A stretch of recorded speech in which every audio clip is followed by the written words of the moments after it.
നമസ്കാരം പ്രിയപ്പെട്ടവരെ. കേരളത്തിലെ ഏറ്റവും കൂടുതൽ കൃഷി ചെയ്യുന്ന ഒന്നാണ് റബ്ബർ കൃഷി. ഒരുപാട് കർഷകർ റബ്ബർ കൊണ്ട് ഉപജീവനം നടത്തുന്നുണ്ട്. റബ്ബർ കൃഷിയെക്കുറിച്ച് അറിയാത്ത കുറേ ആൾക്കാരുണ്ട്. പ്രത്യേകിച്ച് റബ്ബർ ഇല്ലാത്ത ചില സ്ഥലങ്ങളുണ്ട്. അതുപോലെ തന്നെ ടൗണിലൊക്കെ താമസിക്കുന്നവർക്ക് റബ്ബർ കൃഷിയുമായിട്ട് ബന്ധപ്പെട്ടത് എന്താണെന്നും അതുപോലെ അതിൻ്റെ പ്രോസസ്സ് എന്താണെന്നും അറിയാത്തവരുണ്ട്. നമുക്ക് ഈ വീഡിയോയിലൂടെ ഒരു റബ്ബറിൻ്റെ തുടക്കം മുതൽ അതിൻ്റെ അവസാനം വരെ എന്തൊക്കെയാണ്, എങ്ങനെയാണ് നമ്മളതിനെ പരിപാലിക്കുന്നതെന്നും അതിൻ്റെ ആ ഒരു മൊത്തത്തിലുള്ളൊരു പ്രോസസ്സിനെ കുറിച്ച് നമുക്കൊന്ന് നോക്കാം. അപ്പോൾ എല്ലാവർക്കും വീഡിയോയിലേക്ക് ഒരിക്കൽ കൂടി സ്വാഗതം.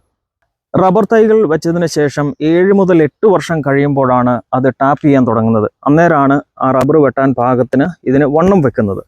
ഈ മരം ഇപ്പോൾ വെട്ടാൻ തുടങ്ങിയിട്ട് ഇപ്പോൾ 3 വർഷമായി. ഒരു പുതിയ തോട്ടം വെട്ടി തുടങ്ങുമ്പോൾ ഒരു 80-85% റബ്ബറുകൾ മാത്രമേ തുടക്കത്തിൽ വെട്ടുകയുള്ളൂ. കാരണം ബാക്കി മരങ്ങൾക്ക് വലിപ്പം ഉണ്ടാകത്തില്ല. അതിനുശേഷം 1-2 വർഷങ്ങൾക്കുള്ളിൽ ബാക്കി എല്ലാ മരങ്ങൾക്കും ഒരേ വണ്ണം വെക്കുകയും അത് ആവശ്യത്തിന് വണ്ണം വെക്കുകയും അങ്ങനെ മൊത്തം ഫുൾ സ്വിങ്ങിൽ 100% റബ്ബർ എല്ലാം വെട്ടി തുടങ്ങുകയും ചെയ്യും. സാധാരണഗതിയിൽ 8 വർഷം കൊണ്ടാണ് ഒരു റബ്ബറിന് ആവശ്യത്തിന് വണ്ണം വെക്കുന്നതെങ്കിലും ഇപ്പോഴൊക്കെയുള്ള മരങ്ങൾക്ക് അതിൽ കൂടുതൽ സമയം എടുക്കാറുണ്ട്. 10-11 വർഷം എടുക്കാറുണ്ട്. ആവശ്യത്തിന് വണ്ണം വെച്ച് കഴിയുമ്പോൾ തറയിൽ നിന്ന് ഒരു 120 സെൻറ്റിമീറ്റർ ഉയരത്തിൽ ആദ്യം ടാപ്പ് ചെയ്യേണ്ട സ്ഥലം മാർക്ക് ചെയ്യുകയും പിന്നീട് ഇവിടുന്ന് താഴേക്ക് വെട്ടി വരികയാണ് ചെയ്യുന്നത്. അപ്പോൾ ഇങ്ങനെ വെട്ടി അതിൻ്റെ ഒരു പരമാവധി താഴെ വരെ എത്തുന്ന രീതിയിൽ വെട്ടുകയും പിന്നീട് മറുവശത്തേക്ക് പോവുകയും ചെയ്യും. അപ്പോൾ ഇങ്ങനെ ഒരു സൈഡ് മുഴുവൻ വെട്ടിത്തീരാൻ നന്നായിട്ട് വെട്ടറിയുന്നവരാണെങ്കിൽ ഒരു 8 വർഷം എടുക്കും. പക്ഷേ അത്ര പരിചയമൊന്നും ഇല്ലാത്തവരാണെങ്കിൽ അതിൽ കുറവ് സമയം കൊണ്ട് തന്നെ ആ സൈഡ് തീരും.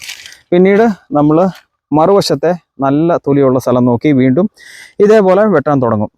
ഒരു 8 വർഷം കഴിഞ്ഞ് അങ്ങനെ ഒരു 16 വർഷം കഴിയുമ്പോൾ വീണ്ടും നമ്മൾ ആദ്യം എവിടെ വെട്ടിയോ അവിടെ നല്ല സ്കിന്ന് ഉണ്ടെങ്കിൽ അവിടെ വീണ്ടും വെട്ടി പാലെടുക്കാവുന്നതാണ്. ഇല്ലെങ്കിൽ ഇവിടുന്ന് തിരിച്ച് മുകളിലോട്ട് നമ്മൾ വെട്ടും. അങ്ങനെ സാധ്യമല്ലെങ്കിൽ ആ മരങ്ങൾ നമ്മൾ സ്ലോട്ടറിന് കൊടുക്കും. നിങ്ങളൊരു പക്ഷേ മരം ഷോട്ടറിന് കൊടുക്കുക നിങ്ങൾ കേട്ടിട്ടില്ലേ? ആക്ച്വലി ഷോട്ടറിന് കൊടുക്കുക എന്നുള്ളതല്ല, മരം അതായത് റബ്ബർ മരം സ്ലോട്ടറിന് കൊടുക്കുക എന്നുള്ളതാണ് ശരിയായ വാക്ക്. സ്ലോട്ടർ എന്നുള്ള ഇംഗ്ലീഷ് വാക്കിൻ്റെ അർത്ഥം അറവ്. ആടുമാടുകളെയൊക്കെ അറവിന് കൊടുക്കല്ലേ, അറക്കാൻ കൊടുക്കല്ലേ, കൊല്ലാൻ. ആ സെയിം വാക്കാണ്. അതായത് മരത്തിനെ നമ്മളങ്ങ് കൊല്ലാൻ കൊടുക്കുകയാണ്. ഏകദേശം ഇതിൻ്റെ ഒരു പ്രായം എത്തിക്കഴിയുമ്പോൾ ഹെൽത്തി ആയിട്ടുള്ള തൊലികൾ, അതായത് വെട്ടാൻ പിന്നീട് സ്ഥലങ്ങളൊന്നും ഇല്ലെങ്കിൽ പിന്നീട് ഇത് അവസാനത്തെ ഒരു 2 വർഷക്കാലം ഇതിനെ എങ്ങനെയെങ്കിലും വെട്ടി പാലെടുക്കുക എന്നുള്ള ഉദ്ദേശത്തിനാണ് റബ്ബർ മരം സ്ലോട്ടറിന് കൊടുക്കുക എന്ന് ഉദ്ദേശിച്ച് കൊടുക്കുന്നത്. ഇപ്പോൾ ഈ കാണുന്ന മരങ്ങളൊക്കെ ഈ തോട്ടം ഇപ്പോൾ സ്ലോട്ടറിന് കൊടുത്തിരിക്കുകയാണ്. ഇത് 1983 വെച്ച റബ്ബറാണ്. ഇപ്പോൾ ഇതിന് 42 വർഷം പ്രായമുണ്ട്. 8ാമത്തെ വർഷം മുതൽ വെട്ടാൻ തുടങ്ങിയെങ്കിൽ ഏകദേശം ഇതൊരു 34 വർഷം നമ്മൾ വെട്ടി. അപ്പോൾ ഇത് കഴിഞ്ഞ വർഷം മുതൽ സ്ലോട്ടറിന് കൊടുത്തിരിക്കുകയാണ്. അപ്പോൾ അതുകൊണ്ട് തന്നെ ഇതിൻ്റെ വെട്ടിൻ്റെ രീതിക്കൊക്കെ വ്യത്യാസമുണ്ട്. അത് കാണിച്ചു തരാം. റബ്ബർ മരം പല രീതിയിൽ നമ്മൾ സ്ലോട്ടറിന് കൊടുക്കാറുണ്ട്. ഒന്ന്, നമ്മൾ മരം അടക്കം ഒരു നിശ്ചിത കാലയളവിലേക്ക് കൊടുക്കും. ഉദാഹരണത്തിന് 2 വർഷത്തേന്. അപ്പോൾ നമ്മൾ എഗ്രി ചെയ്യുന്ന ഒരു എമൗണ്ടിന് മരം അടക്കം നമ്മളിത് കൊടുക്കുകയാണെങ്കിൽ 2 വർഷത്തേന് ഇദ്ദേഹത്തിന് എങ്ങനെ വേണമെങ്കിലും ഈ മരത്തിൽ നിന്ന് പാലെടുക്കാം. 1-2-3 പട്ടകൾ ഇട്ട് അതിനുശേഷം 2ാമത്തെ വർഷം കഴിയുമ്പോൾ ഒരു തീയതി നിശ്ചയിച്ചിട്ടുണ്ട്. അതിനു മുമ്പ് ഇത് മുറിച്ച് വിൽക്കണം. ഈ തോട്ടം ഇപ്പോൾ സ്ലോട്ടറിന് കൊടുത്തിരിക്കുന്നത് മരമില്ലാതെ 2 വർഷത്തേന് വെട്ടി പാലെടുക്കാൻ മാത്രമാണ്. അതിനുശേഷം നമ്മൾ തന്നെ ഇത് മറ്റൊരാൾക്ക് ഇത് മരം വിൽക്കേണ്ട അവസ്ഥയുണ്ട്. ഇതേ സാധാരണ മരങ്ങൾ ഇതുപോലെ ഒറ്റപ്പട്ടയിട്ട് വെട്ടി പാലെടുക്കുകയാണെങ്കിൽ ഷോർട്ടർ മരത്തിൻ്റെ കാര്യം വരുമ്പോൾ സംഗതി വേറെയാണ്. ഒന്നിൽ കൂടുതൽ പട്ടകളിട്ട് പരമാവധി ഇതിൽ നിന്ന് പാല് ഉൽപ്പാദിപ്പിക്കും. നിങ്ങൾക്ക് ഇവിടെ നോക്കിയാൽ അറിയാം. ഇത് ഇവിടെ മേലോട്ട് ഒരു പട്ട ഇട്ടിട്ടുണ്ട്, അതുപോലെ തന്നെ താഴെ വേറെ ഒരു പട്ടയിട്ടുണ്ട്. അത് രണ്ടും കൂടെ ഇവിടെ വന്ന് ജോയിൻ ചെയ്ത് ഈ ചിരട്ടയിലാണ് പാല് കളക്ട് ചെയ്യുന്നത്. അതുപോലെ തന്നെ താഴെ വേറെ ഒരു പട്ടയും കൂടി ഇട്ടിട്ട് അവിടെയും പാല് എടുക്കുന്നുണ്ട്. നമ്മൾ ഈ തുടക്കം മുതലേ വളരെ കെയർഫുൾ ആയിട്ട് വെട്ടിയെങ്കിൽ മാത്രമേ ഒരു സൈഡ് 8 വർഷവും മറു സൈഡ് 8 വർഷവും പിന്നീട് തിരിച്ചും മറിച്ചൊക്കെ വെട്ടാൻ സാധിക്കത്തുള്ളൂ. അധികം വെട്ടാനൊന്നും അറിയാത്തവരാണെങ്കിൽ ഇത് മരത്തിലൊക്കെ കൊള്ളുകയും പിന്നെ അവിടെ ഹെൽത്തി സ്കിൻ ഉണ്ടാകാതിരിക്കുകയും പട്ട മരയ്ക്കുകയൊക്കെ ചെയ്യും. അപ്പോൾ നമുക്ക് വീണ്ടും തിരിച്ചിവിടെ ടാപ്പ് ചെയ്യാൻ പറ്റത്തില്ല. മറ്റ് ഏരിയകളിലൊക്കെ വെട്ടി ചെറുപ്രായത്തിൽ അല്ലെങ്കിൽ ഒരു 20-25 വർഷമൊക്കെ കഴിയുമ്പോൾ തന്നെ ഇത് സ്ലോട്ടറിന് കൊടുക്കേണ്ട അവസ്ഥ വരും. ഇത് 34 വർഷം, ഇപ്പോൾ ഇത് 34ാമത്തെ വർഷമാണ്. 33 വർഷം വെട്ടിക്കഴിഞ്ഞതിന് ശേഷമാണ് ഇത് സ്ലോട്ടറിന് കൊടുത്തത്. റബ്ബർ കർഷകർ ഇന്ന് നേരിടുന്ന പ്രധാനപ്പെട്ട വെല്ലുവിളി ടാപ്പിംഗ് തൊഴിലാളികളെ കിട്ടാനില്ല എന്നുള്ളതാണ്.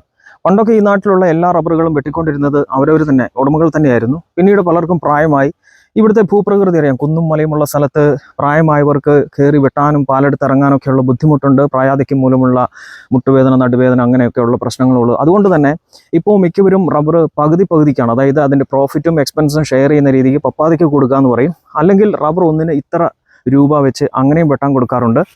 ചിലർ എന്ത് ചെയ്യും, ടാപ്പിംഗ് അറിയാവുന്നവരെ കൊണ്ട് റബ്ബർ വെട്ടി വെച്ചിട്ട് ബാക്കി പണികളൊക്കെ അവർ തന്നെ ചെയ്യാറുണ്ട്.